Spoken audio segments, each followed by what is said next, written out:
Alors bonjour à tous les deux, est-ce que vous pouvez tout d'abord vous présenter? Bonjour, je suis Benoît Laurent, CEO et cofondateur de Textmaster. Donc moi je suis Alexandre Poncin, CTO et aussi cofondateur de Textmaster. Alors bonjour à tous les deux, qu'est-ce que c'est déjà Textmaster? Alors vous commencez.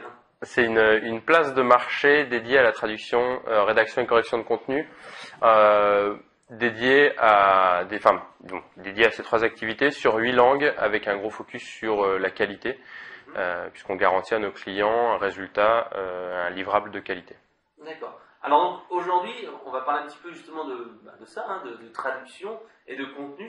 Alors pourquoi sous-traiter son contenu, en particulier la traduction? Est-ce que c'est pour des besoins de référencement naturel? Est-ce que c'est pour de l'internationalisation? Pourquoi en fait les clients doivent faire appel à la traduction? À quoi ça leur sert en fait? Parce que il y a le marché français, on le connaît, et tout le monde parle français. Pourquoi ils iraient voir ailleurs? Déjà, alors sur la traduction, le principe est assez simple. Effectivement, le marché français est large. On a des tas de choses à vendre à des tas de gens, mais on peut voir plus loin que ça. On a des tas de beaux produits, des tas de beaux services qui peuvent s'exporter avec réussite.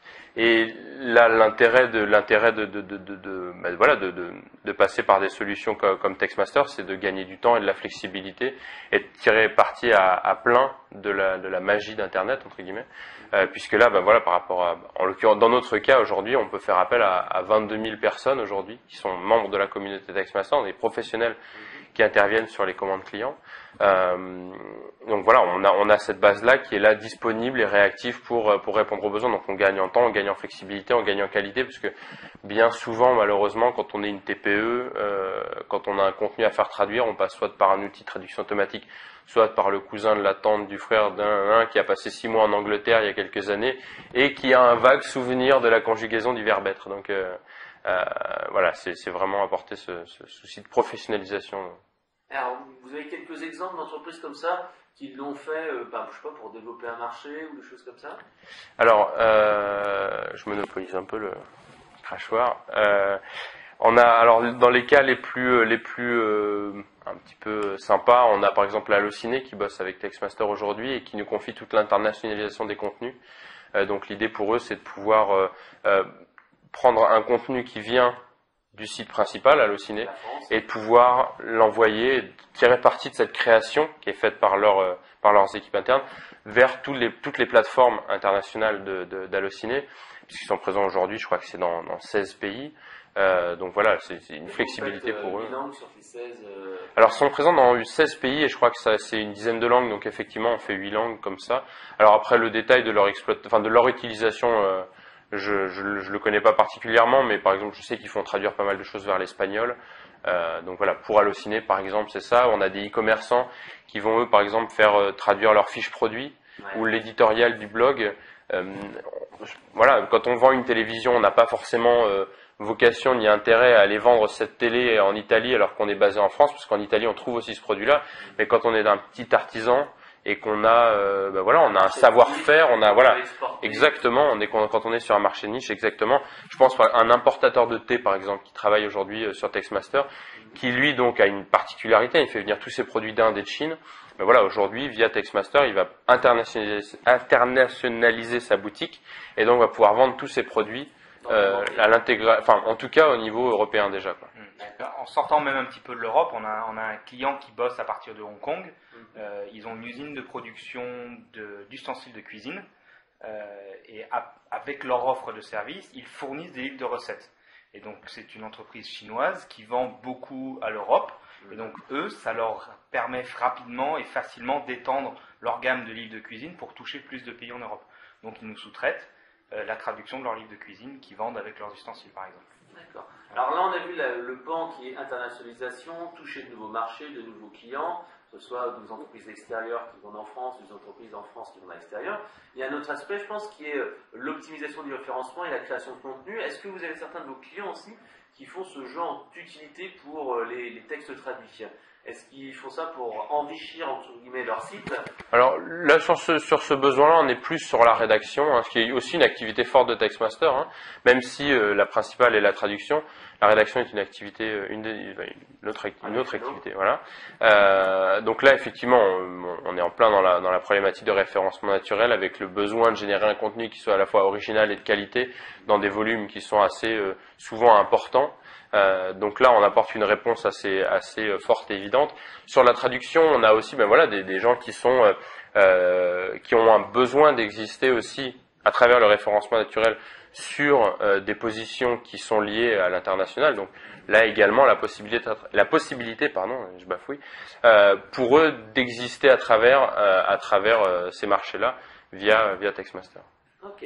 Alors là, on a vu un petit peu les intérêts, pourquoi on va le faire. Ce qui est intéressant, ce serait peut-être de savoir combien ça coûte en fait finalement la traduction. Est-ce que c'est un paiement homo au caractère, à la page? Comment ça se passe exactement? Alors, le modèle de Textmaster, c'est un modèle de crédit prépayé, vendu sous la forme de bundle. Donc un client va acheter un package de crédit avec un prix dégressif en fonction du volume.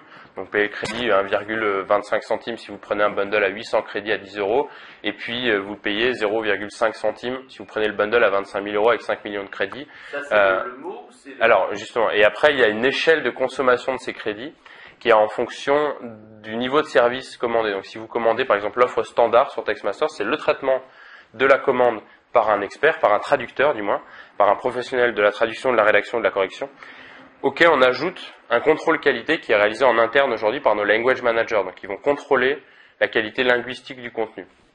Et à côté de ça, on a l'offre expert qui, elle, ajoute la notion d'expertise. L'auteur est expert dans le domaine qui est à traiter, et à l'opposé, le niveau basique qui ne contient que le traitement de la commande brute, sans contrôle qualité, sans garantie d'expertise. Donc là, l'échelle de consommation, c'est basique 2 crédits par mot, standard 6 crédits par mot et expert 16 crédits par mot, ce qui nous ramène grosso modo sur un bundle B, c'est le deuxième bundle dans l'échelle, à 20 €, avec un tarif qui va de 2 à 16 centimes par mot. Voilà, ce qui nous met grosso modo à peu près 85% moins cher que les plateformes habituelles et les agences de traduction ou de correction traditionnelles. Justement, là on parle un petit peu de traduire. Quelles erreurs en fait ou quels conseils il faut donner aux gens qui veulent traduire ou faire traduire les textes? Parce que moi j'en fais appel de temps en temps et on se rend compte que si on envoie un texte comme ça brut de pomme aux gens sans leur expliquer un petit peu le style qu'on attend, est-ce qu'on veut des bullet points, est-ce qu'on veut des phrases longues, est-ce que c'est un langage expert, est-ce qu'il y a un certain style à respecter, est-ce qu'on vous voit, est-ce qu'on tutoie, ça c'est des petites choses qu'on sait nous parce qu'on a l'expérience, mais vous, quels conseils donneriez-vous à quelqu'un qui veut justement se lancer dans la traduction et sous-traiter sa traduction de contenu? Effectivement, de ce point de vue-là, Textmaster offre un avantage assez certain parce que nous sommes des experts du milieu de la traduction et de la rédaction, donc nous avons été confrontés nous-mêmes à toutes ces problématiques et ces difficultés de spécifier exactement le besoin auprès des auteurs, afin de pouvoir rédiger un texte dans les meilleures qualités. Et donc en passant à travers Textmaster, vous bénéficiez en fait d'un accompagnement étape par étape de tous les points essentiels à demander.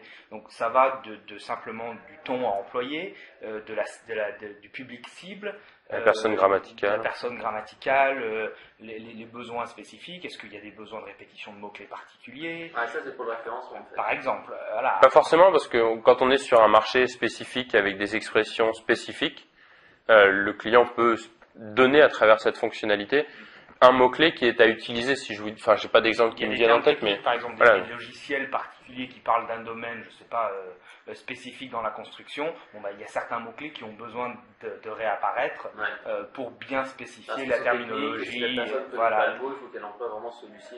Exactement. Donc à travers cette prise en main, en fait, on passe par toutes les étapes de la spécificité du besoin, ce qui à la fin offre la possibilité au client d'avoir une demande précise, claire du travail à effectuer, et ce qui évidemment facilite bien évidemment l'effort des auteurs. Au-delà de ça, j'aurais juste un point qui pour moi est hyper important dans le côté quel conseil donner aux clients, c'est de sortir de cette considération que les gens ont trop souvent, qu'ils maîtrisent la langue de destination. Il y a énormément de gens, et on le voit nous très régulièrement à travers les tests que les auteurs passent à l'inscription, de gens qui se considèrent comme des experts dans une langue ou dans deux langues et qui vont, là par exemple sur Textmaster, qui vont candidater pour devenir traducteur de l'anglais vers le français. C'est des gens qui sont français, qui parlent très bien le français, qui l'écrivent probablement très bien, malheureusement, voilà, il est vraiment nécessaire de comprendre les subtilités d'une langue pour pouvoir faire une traduction. Ils savent parler, mais ils n'ont pas c'est les ça. subtilités du langage. C'est exactement ça. Et donc il y a aussi, à l'opposé, de beaucoup de clients qui considèrent assez facilement maîtriser une langue et qui donc pensent pouvoir soit faire le travail eux-mêmes, soit pouvoir le juger exactement. Et c'est là où, c'est là où justifie notamment l'offre standard avec le contrôle qualité, c'est que vraiment, quand on est une entreprise et qu'on édite un communiqué de presse, qu'on veut l'envoyer à des journalistes anglais, allemands, espagnols, italiens ou que sais-je, il est hyper important d'avoir la certitude que le contenu qui est dans ce communiqué de presse est de qualité et qu'il n'y a pas une faute de tournure, qu'il n'y a pas une faute de syntaxe, parce que ça peut tout simplement ruiner une campagne. Et donc, pour appuyer un petit peu ce point-là, en fait, tous nos auteurs ont l'obligation de traduire vers leur langue natale. C'est-à-dire que nos auteurs, quelqu'un qui est né en Espagne, il pourra faire, s'il parle l'allemand et l'anglais, il pourra faire de la traduction de l'allemand vers l'espagnol, de l'anglais vers l'espagnol, mais il ne pourra pas traduire vers une autre langue. Il ne pourra pas faire de la traduction vers l'allemand. Exactement. Voilà. Donc, c'est une limitation qu'on impose à nos auteurs justement pour valider au maximum ce besoin de qualité et cette compréhension de toutes les subtilités que peut comporter une langue. Ok, donc ça c'est le travail un peu du traducteur et donc la personne, le donneur d'ordre, donc quand on va sur le site, il y a un mini cahier des charges, comme ça. En fait, c'est un formulaire extrêmement simple avec petit A, petit B, petit C, petit D, des questions hyper simples, personnes grammaticales, enfin voilà, des choses comme ça, et un briefing. Donc un petit texte, un petit champ de texte libre où là le client va expliquer à l'auteur justement quel est le besoin précis. Voilà. Alors est-ce que vous auriez d'autres exemples justement d'entreprises qui ont réussi comme ça grâce à la traduction et grâce en fait à la création de contenu? Alors voilà, on n'a que 8 mois de recul aujourd'hui par rapport au lancement de Textmaster. Donc on n'a pas aujourd'hui on a quand même déjà 2000 clients inscrits sur la plateforme, ce qui est déjà un volume assez important. Maintenant, on n'a pas forcément, par exemple, sur la problématique du référencement naturel, c'est quelque chose qui nécessite beaucoup de temps.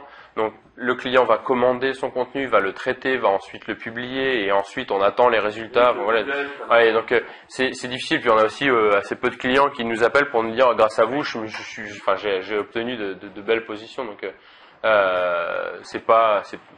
voilà, c'est pas si simple à traquer. Maintenant, ce qu'on sait, c'est qu'on a une fidélité extrêmement forte au niveau de notre clientèle. Donc, justement, quelle est un petit peu la moyenne de création de contenu? Un client type, il commande 10 pages, 20 pages. Alors, nous, on fonctionne au mot. Alors, la commande type aujourd'hui, c'est un texte de 250 mots. Ah, c'est tout? Non, c'est la commande type en one shot. Et en général, là, notre panier moyen, il est à 180-200 euros, ce qui nous amène grosso modo à déjà quelques milliers de mots, quoi. D'accord, ok. Est-ce que vous auriez quelques conseils à rajouter sur les personnes qui vont justement se lancer dans le domaine de traduction? Donc ne pas hésiter, c'est simple, c'est abordable, il n'y a pas de coût de fixe à l'entrée, mais est-ce qu'ils doivent se lancer tout de suite? Est-ce que vous avez quelques infos C'est assez simple en fait. D'un côté, on a une garantie qualité, ce qui fait que voilà, quand un client passe par l'offre standard ou expert, on lui garantit que la qualité linguistique du contenu est parfaite.